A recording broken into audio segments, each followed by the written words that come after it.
Welcome to the Jag XJS. This one has the supercharged straight six, so it's a 4-liter straight six engine. It has the Eaton supercharger on it, but it does have a factory 5-speed manual transmission. We just pulled it out of the garage and we're going to do a quick driving video for you.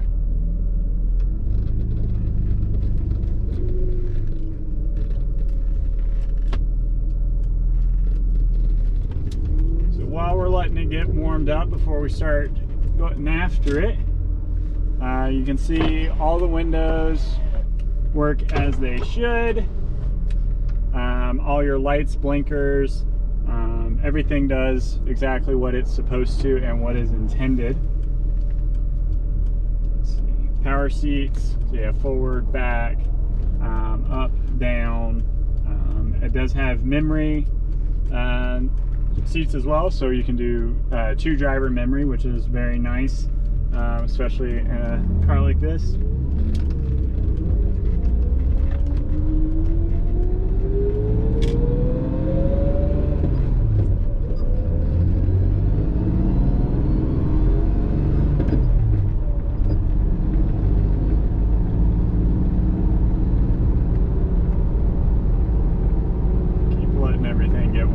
Up to temp. Currently cruising 3rd gear, 2000 RPM, 2005. Barely cruising 3rd gear. 4th gear, same thing. We're cruising 1750 roughly, and we're doing about 45-50 miles an hour.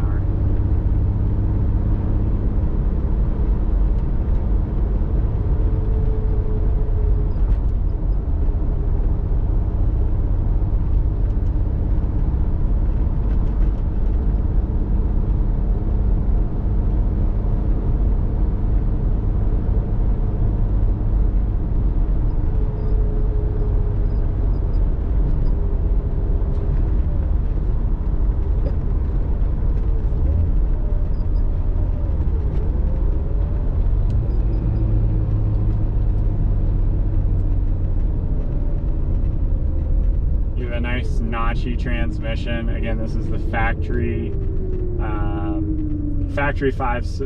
5-speed, so very nice notchy gearbox. 2nd gear start off in.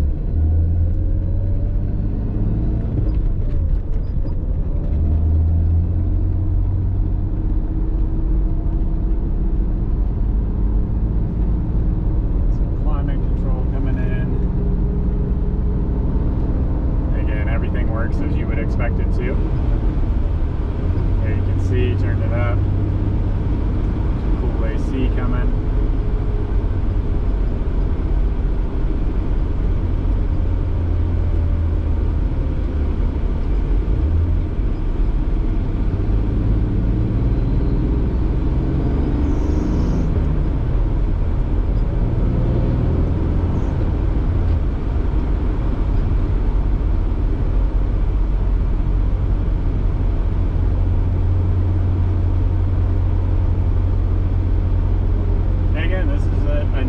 GT car, you know, big. It has that low-slung, sleek design to it. You have the nice big bonnet or hood that you're looking out in front of. I'm on the taller side, so I'm still looking through the top half of the windshield though, so I'm quite comfortable. This would be, you know, a great road trip car. But again, you do have the power and the manual to, you know, be able to kind of enjoy some sports car characteristics. Again, very notchy factory transmission, and then the power of that supercharged straight six, which is kind of unique since it originally came with a V12, but the V12 only made 228 horsepower, I believe it is, and with this supercharged straight six, you're around the, I think it's 338. It's on our website that tells you, you know, the power output of this one, but it's definitely interesting that you know, half the cylinders again, you're able to make more power. But again, that just kind of shows you that what that Eaton supercharger is capable of and what that's pointing out. So we're getting up to temp. All of our gauges work as normal, and as they should, cruising 5th gear. We'll drop down 4, 3, we'll slow it down just a little bit more. We'll do a 2nd gear pull.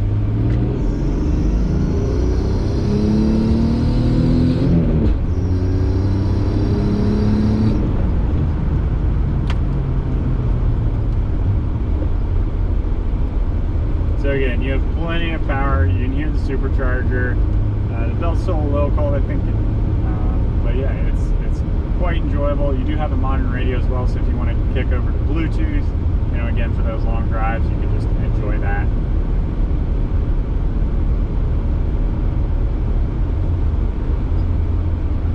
Do really enjoy this transmission. I know I've been, you know, mentioning it, but it is a party piece of this vehicle.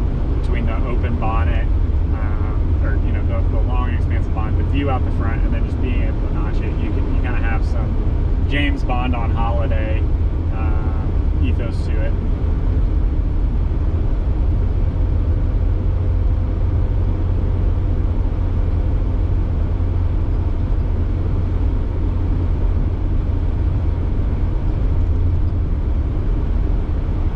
So we're coming up, this will be over some pretty bumpy railroad tracks, and I'm just making sure, yeah, we're still rolling. So I do slow down on these.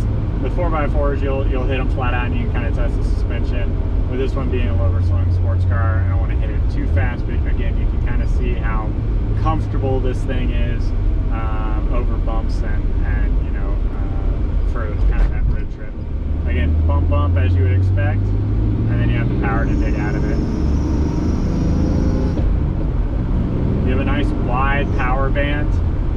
You have a nice GT pedal travel with the accelerator, and you're able to lay into it, really wrap that motor out. Especially, you know, I was nowhere near the peak of that power band, but I was still able to kind of pull out of that quite nicely. So again, enjoying the engine combination. I think if Jag had made this from the factory, that would be a very enjoyable vehicle, factory as it sits. But you know, it just took a couple years and a group of enthusiasts to really make sure that you get that proper Jag driving experience and all aspects from a GT to a sports car.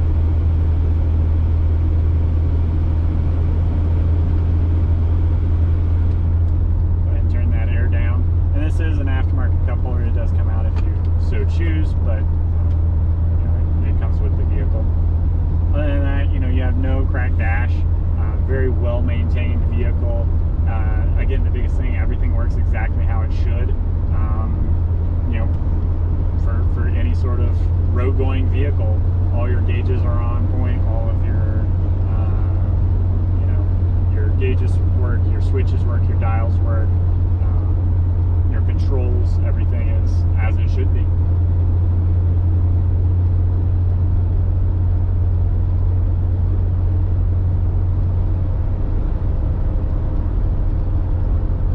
And again, I'm taking it for a long loop. I'm just kind of getting it out, letting it stretch its legs.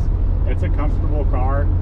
It's definitely an enjoyable, again, comfortable seats, enjoyable vehicle to be in, and a great place to enjoy, you know, enjoy some drive time.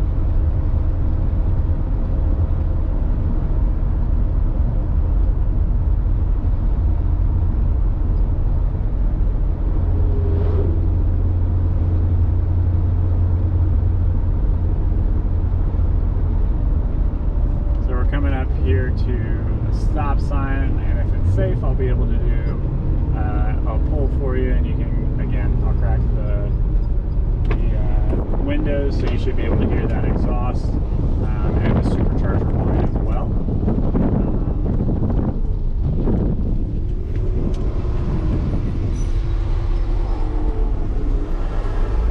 That's not us, that's the dump truck.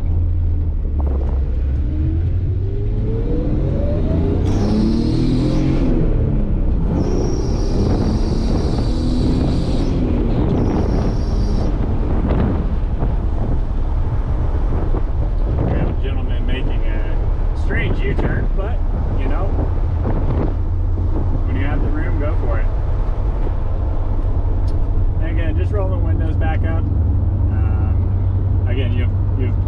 car that was into the top of third gear, and it was going, you know, moving quite along.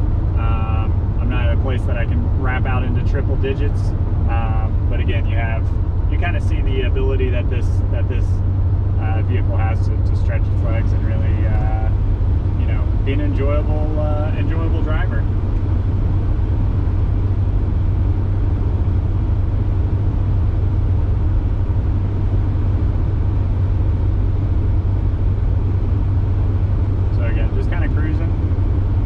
As you would drive a normal car. I'm in fifth gear. I'm currently going 58 miles an hour, and I'm turning 1890 RPM. So you have plenty of room out on the interstate. You have plenty of top end speed if you're, you know, ever in a place that you have the ability to wrap out. You know, the power and the weight and the delivery of the vehicle, you would definitely have a very enjoyable, you know, sports car experience, and still have the comfort and the class of a GT.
Gear down, and you have all the power that you need there on tap.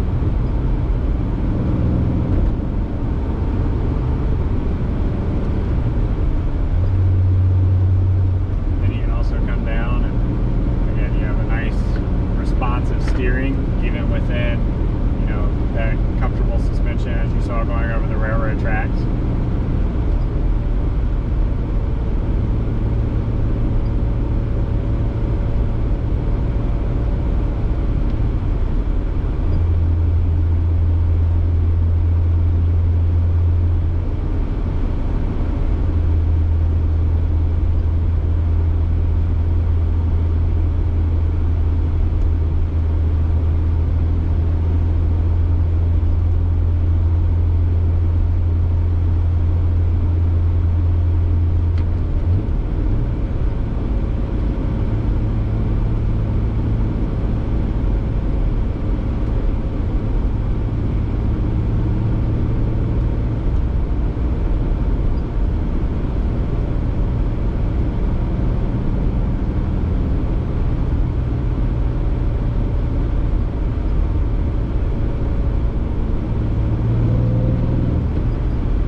Braking, you know, good brakes.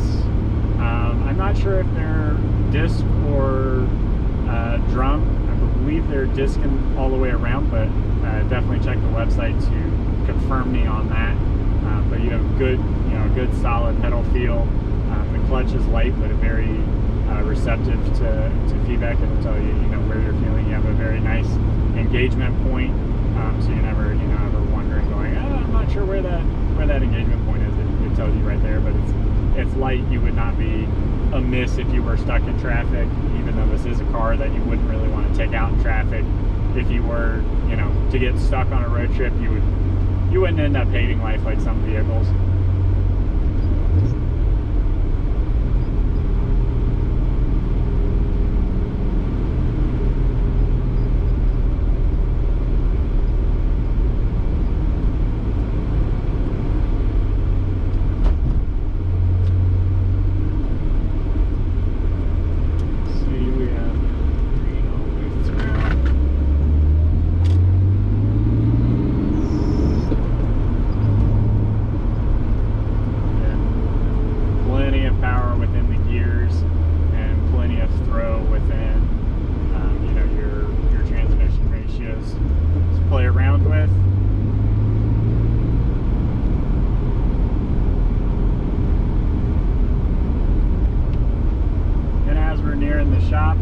flick it into a little bit higher gear, and we'll respect the cool down time just like we respected the warm-up time.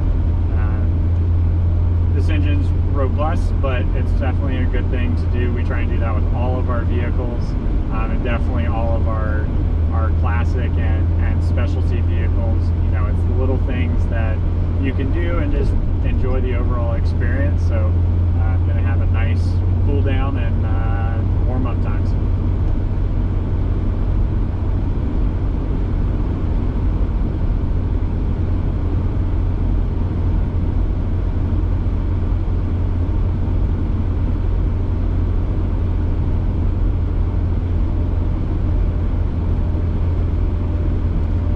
Thing, like I mentioned earlier at the beginning, this is my first time driving it, and this is a very nice height on a center console, at least for, you know, the way I'm sitting.